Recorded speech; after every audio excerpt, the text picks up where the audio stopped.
যাই আর সমস্যা হবে না, বাজারের দোকানটা ঠুকমুক করে চলছে।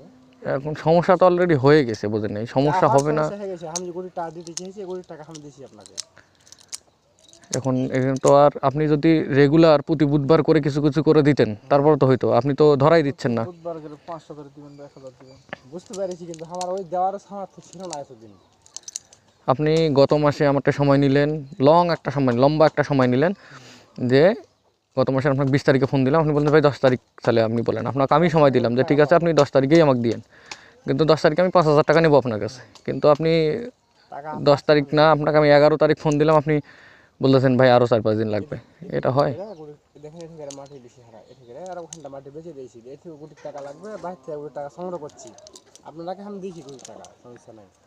আসি বাড়িতে আসি, আমি আর কোনটি যাবো না। এখন আপনি কোথায় যাচ্ছেন না যাচ্ছেন সেটা তো বড় কথা না, বড় কথা হচ্ছে আপনি জাহান্নামে থাকলেও টাকা দেন, তাহলে তো আমার টেনশন নাই। এখন অফিস থেকে ওই অফিসে ঢুকলে আজকে ধরবে, কারণ আমার তথ্যটা দেওয়া আছে গত মাসের 20 তারিখে যে এই মাসের 10 তারিখে আপনি টাকা দিবেন, কিন্তু সেটা আমি দিতে পারলাম না। গত 11 তারিখ থেকে আপনাকে যখন ফোন দিয়েছি তখন থেকে আপনাকে পারে আপনার উপর কিন্তু আমি রাগারাগিও করছি।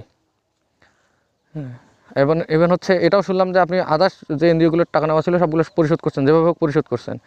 ইভেন হচ্ছে অন্য এনজিওতে টাকা নিচ্ছেন সেটাও জানতে পারতেছি যে আপনি অন্য এনজিওর টাকা নিচ্ছেন। 1 কোটি টাকা পাই শুনে ব্যবসায়ী দিয়ে কিছু কিছু শোধ করেছে, আর কিছু আছে এলাও করে দেবো আস্তে আস্তে, মানে যেভাবে টাকা দিয়েছি একবারে শোধ করে দিয়েছি। যেমন ঠিক, 26 টাকা পাইতো 17,000, এখানে তো আর আপনার বেশি নাই, 20,000-এর বোধহয় নিচে আছে যদি সম্ভব মনে হয়। 20,000 নিচে নয়, 15 থেকে 16 হবে এরকম হবে। না, বেশি হবে একটু। হ্যাঁ, যাই হোক, ওটা হিসেব করলেই বোঝা যাবে। আমাদের সিটে যা আছে মনে হয় দেখলাম যে 18,900 কত ব্যান আছে আর কি। হ্যাঁ, তো 19,000, এই জন্য 20,000-এর কথা বললাম। এখন এইটা আপনি কি করতে চাচ্ছেন এখন? সহ্য করলেন আর থামেন কয়টা দিন। শুনেন, ধৈর্য সহ্য তো সবার একটা সীমা আছে। হ্যাঁ, প্রত্যেকটা মানুষের ধৈর্য সহ্যের একটা সীমা আছে, এখন সীমাটা তো অলরেডি অতিক্রম হয়ে গেছে। আপনি গত মাসের 20 তারিখে সময় দিয়েছেন, হ্যাঁ, এই মাসের 10 তারিখ। আজকে 13 তারিখ। না না, এর আগেও তো 1 মাস ধরে, 1-1.5 মাস ধরে উনি আমাকে ঘোরাচ্ছে। ওনাকে তো আমি চাপ দেই নাই যে আপনাকে এটা পরিশোধ করে দিতে হবে, আপনাকে আমি চাপ দিচ্ছি আপনি প্রতি সপ্তাহে দিতে হবে আপনাকে। আপনারাও চাইছেন, আমার আছি আর ভাইয়ের লেগে, আর ভাইয়ের কাছ থেকে আমি কথা শুনছি, এই জন্য আপনার লেগে। তো যাই হোক, মেলায় সহ্য করলেন, আর বেশি দিন সহ্য করতে হবে না, হাতের অবস্থা আর ভালো হতে লেগেছে। কিন্তু এই ডায়লগটা তো আপনি বহুদিন থেকে দিচ্ছেন ভাই। আমার কিছু মেলায় টাকা খরচ দাদা, আমি কাজ কাম করতে পারিনি, পেটের অসুবিধার লেগে ওই বেড়াটাই যা খাইতে লেগেছে, শাক সবজি নুন দিয়ে ভাত খাওয়ার মতো করে কোনো হারে জীবনটা কাটাচ্ছি। আমি এখন সুস্থ হয়ে 5 দিন হয়েছে কাজের বসে এখানে, এখান থেকে 1 কোটি টাকা নিয়েও আমি দিতে পারবো ব্যবসায়ীকে, এটা নিজের লক্ষ্য। চাষতো ভাই বাপ দাদা সম্পদ বেঁচে খেয়ে লেগেছে, ভাই বাপরা চাষতো ভাই ঠিক আছে। ঠিক আছে, আপনার কথা শুনলাম, কিন্তু প্রতি বুধবার আপনি 500 টাকা করে দিবেন। 1, 2 হচ্ছে আজকে 500 টাকা নিয়ে আসেন যান। আজকে টাকা নাই দাদা, আজকে দিতেই হবে। 4 দিন টাকা হবে না, দাদার পোতা হয়েছে। আপনি 11 তারিখে বললেন 4 দিন, আজকেও ফির 4 দিন, তাহলে কয়দিন হলো? থাকবেন, আমি বেড়া একটু বেশি করে দিব, 500 টাকা লয়, আমি একটু বেশি করে দিব আপনাকে টাকা। আপনাকে বেশি করে তো আমি চাই নাই, একটু বেশি করে দিব আপনার সুবিধার্থে আপনি 500 করে দিবেন, 500 করে দেন। আপনারটা তো আমি পুরো কিস্তি, আমাকে বারবার চাপ দিচ্ছে যে আপনি যেভাবে ধরে পরিশোধ করে নেন, আপনাকে তো আমি সেটা বলতেছি না, আপনাকে আমি বলতেছি যে আপনি কম করে দেন কিন্তু রেগুলার দেন, কিন্তু আপনি তো ধরাই দিচ্ছেন না। না ধরা দিছে না, এখন হয়তো আপনার আগা দিয়ে গেলে আগে যেতে শরম লাগছে যে কি কইবে না কইবে। ভাই শরমের বড় কথা না, যেখানে ইজ্জতে নাই সেখানে শরম দিয়ে কী করবেন? হাতের অবস্থাও খারাপ। আপনি এমনটা না যে 500 টাকা এক সপ্তাহে ইনকাম করতে পারবেন না। আপনি এমনিতে কাজ করতেছেন 500, 600, 700 প্রতিদিনই। আমার এটা করে এখন ওরকম কাজ নয়, 12টা একটা বাজলে আমি চলে যাবো, না পারার কথা হালকা পাতলা করে নিজের লোকের কাজ করছি, যা দিবে দিবে।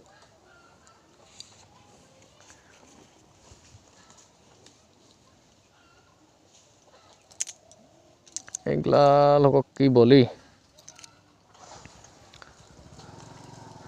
আপনাকে আমি লাস্ট সামনে বুধবার পর্যন্ত সময় দিলাম যান। সামনে বুধবারে আমি কোথায় থাকি না থাকি সেটা বড় কথা নয়, আপনি কোথায় থাকতেছেন না থাকতেন সেটা বড় কথা নয়। আমরা যেটা নাম্বার থেকে ফোন করি আবার ফোন দেবো, আপনার সুন্দর মতন ফোনে পাঠিয়ে দিবেন। আচ্ছা ঠিক আছে, আপনার লাস্টে কত নাম্বার? 91। আচ্ছা ঠিক আছে। ঠিক আছে, এই হচ্ছে আমাদের এনজিও কর্মীদের অবস্থা। দেখেন সাবধানে করেন।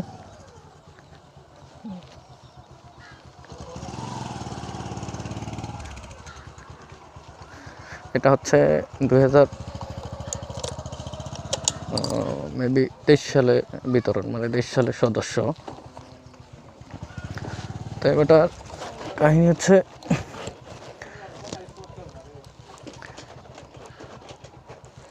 বাসায় বউ থাকা অবস্থায় আরেকখানে বিয়ে করছে, তারপর সেই বউকে দিয়ে লোন তুলছে 50,000। কিছুদিন দেওয়ার পরই সব বন্ধ, কিছুদিন দেওয়ার পরই একবার বন্ধ করে দেয়, ঢাকায় চলে যায় বউ বাচ্চা নিয়ে। পরে গত মাসের আগের মাসে জানতে পারলাম যে বাসায় আসছে।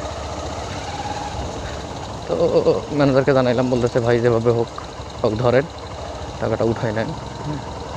তো পুরো 2 মাস ধরে আমাকে জ্বালাচ্ছে। যাই হোক আজকে দেখা পাইলাম, তার একটা সময় দিলাম আর কি। লাস্ট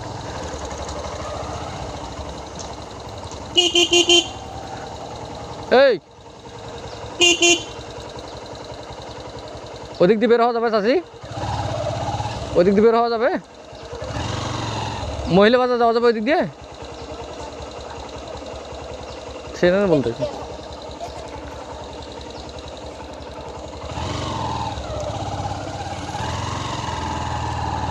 যাক, আমি আর একটা সময় দিলাম ওনার, দেখি উনি কী করে। তারপরে যা করার দরকার সেটাই করবো ইনশাল্লাহ। এগুলা লোকের স্বভাব খারাপ আর কি, ইচ্ছা করলেই পারবে, কিন্তু এটার সেই সদিচ্ছাটা নাই। আর আমরাও অনেক সময় ব্যস্ততার কারণে 100% এফোর্ট দিতে পারতেছি না। কী করো পা?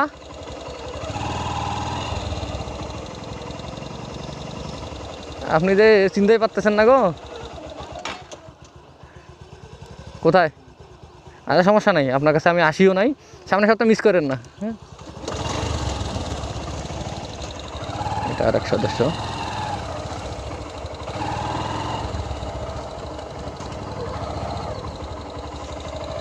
ঠিক আছে, আজকে এখানেই থাক, দেখি কী হয়।